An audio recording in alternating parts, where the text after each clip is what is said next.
Yo guys, it's Robo. So I've been getting asked a lot of questions about Warframe modding, builds, and how I go about making my own.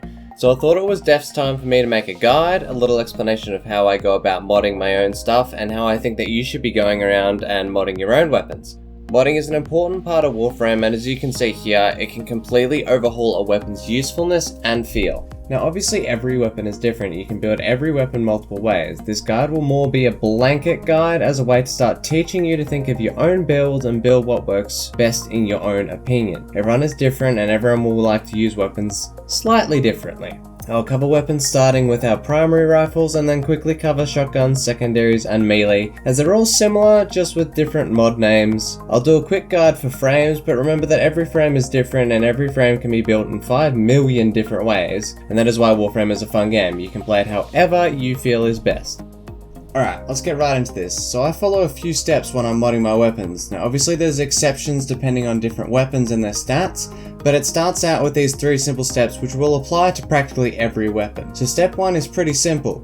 Excluding some very specific weapons, you will always just want increased base damage. So step 1 is just that. Put on all your base damage and multi-shot mods. Step 2. Decide, are you building for crit, status, or base damage? If you're building for crit, you need to focus on the crit damage and chance mods next and look into all the extra crit mods that increase critical damage or chance under different situations. If you're building for status, there are specific mods that you can put on that do affect the weapon, but a majority of the time I rely mostly on the dual stat mods for my status based damage. A little side bit to step 2 is also to make sure that you are looking at the stats, and if you want increased fire rate or better reload times or different recoil or whatever, this is when you'll be putting those mods on, as they are a focus before the final damage mods. Then we go to step 3.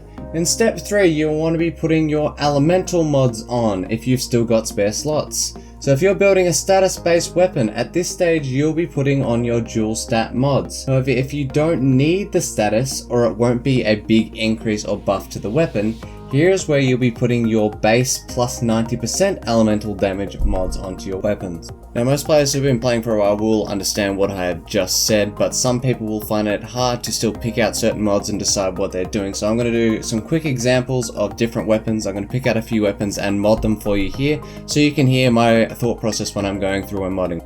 Alright, so we're going to go through a quick little build of the BRATON Prime, which is going to be our rifle build. So we start off with step 1. Step 1 is increase damage as much as we can. So we've got split chamber for that multi-shot, serration for that increased damage, and heavy caliber for that increased damage. Now it does have negative accuracy, but the BRATON Prime has a pretty bad accuracy rating anyway, which you can see over here.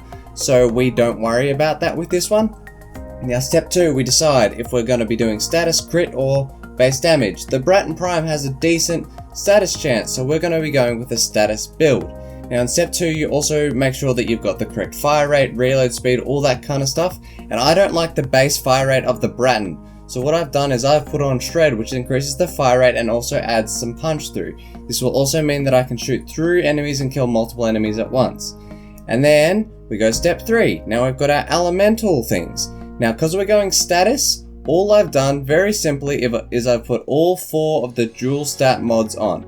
Each of these adds status chance and gives us that elemental damage. If we were just doing straight damage, we would put the 90% ones on that you see down here, but because we're doing status, we put these on, and all of that ends up with a pretty strong build that I've been using for quite a while and is very solid in most situations.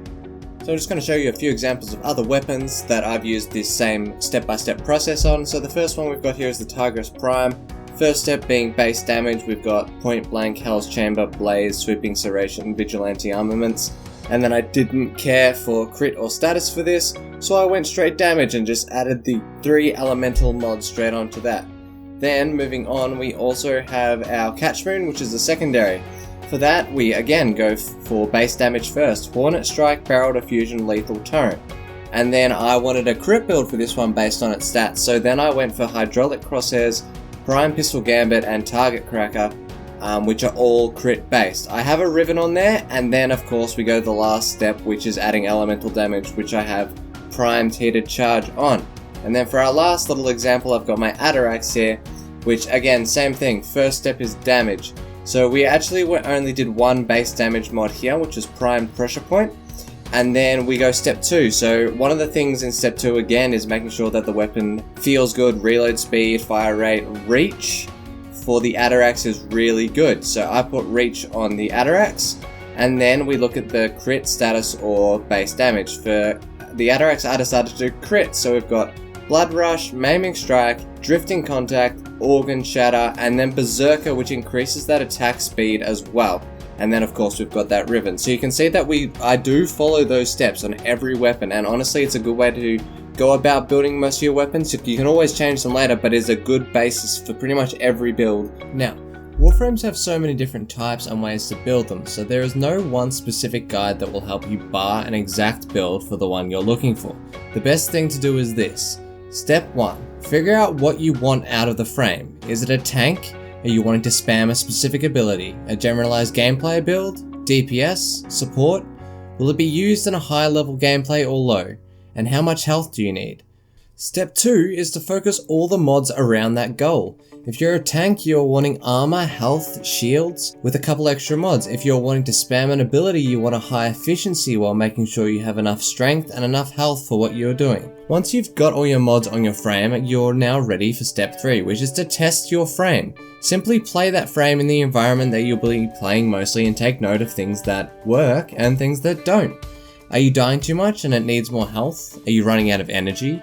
Are your abilities doing what you want them to? Are they doing enough damage? Take note of these things while you play, so once you've finished testing, you can then go in and change these things and make the build what you want it to be. And step 4 is just that. Go back and make tweaks, swap out mods that are not needed to better get what you are looking for. Everyone wants to play differently. There are things that work and there are things that don't. But what's important in the end is how the frame works for you, and as long as it's working for you, that's all that matters. Alright, so I'm going to show you 2 different builds to show you how I go about working on modding my frames. We're going to go through Anaris and Mesa, so we shall start with Anaris. When modding a frame, you need to start with the aura slot as it gives you that extra capacity to making modding easier. With Anaris it comes with a dash polarity in the aura slot up here, so we're going to use corrosive rejection as it's something that practically every team will be happy to have, as it's pretty good for most endgame content. Although it doesn't help with every faction or frame, it is a good mod to have there. Also, to add on to that, I also have Cohesion Drift, which is there to boost that CP aura. Alright, so with Anaris, he is a tank frame, so we need to focus on health, armor, shields, etc. However, Anaris doesn't have shields, which makes it easier for us to figure out what to mod. Another thing we want on this is a high strength, as high strength improves the armor that Anaris' ult provides. So we will start with the Umbral mods here, which are absolutely amazing. If you don't have these, you can also just use the normal versions of these mods. Increased health, strength, and armor from these are honestly a great get, so go right ahead and put these on. I followed these up by adding Augur Secrets and Blind Rage.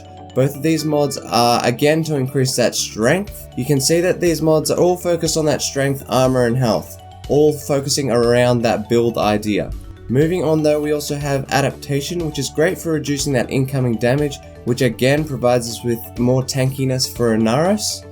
I then put on Transient Fortitude to again increase that strength and finish the build with Vigor, purely for that even greater boost to health. The shield capacity doesn't really matter, but that health boost is so worth it. Looking at this build, you can see the steps.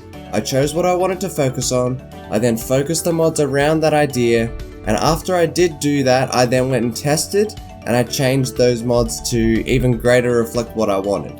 For those wondering, Adaptation and Transient Fortitude weren't originally on this build.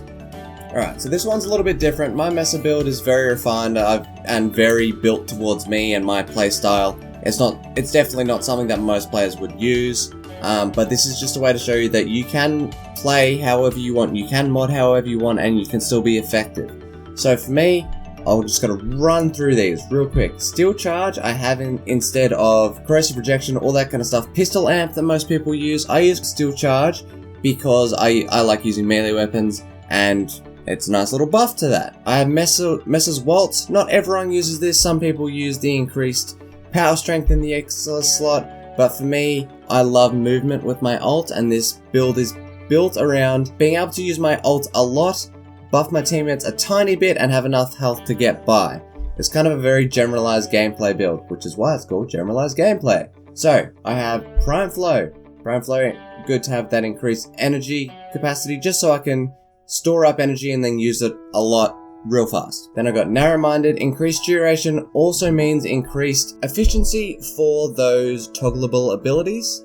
I've intensified to get that strength up a little bit because we have Overextended, which increases the range, which I've got there for my second ability, which is good for jamming enemy weapons. Makes it a little bit more survivable in most situations. We then have Fleeting Expertise, high efficiency, real good, because I need that, because I want to be able to use my ability a lot. I then have Adaptation and Vigor, just to add a little bit of survivability to this character, you know, because she's a very squishy character, especially with 400, this is with Vigor, 467 health and 300 shield, very squishy, so it's good to have as much kind of survivability without taking away from what I want. And then Prime Continuity adds that duration up here, which again makes this really good for spamming her ult, which is what I built her to be.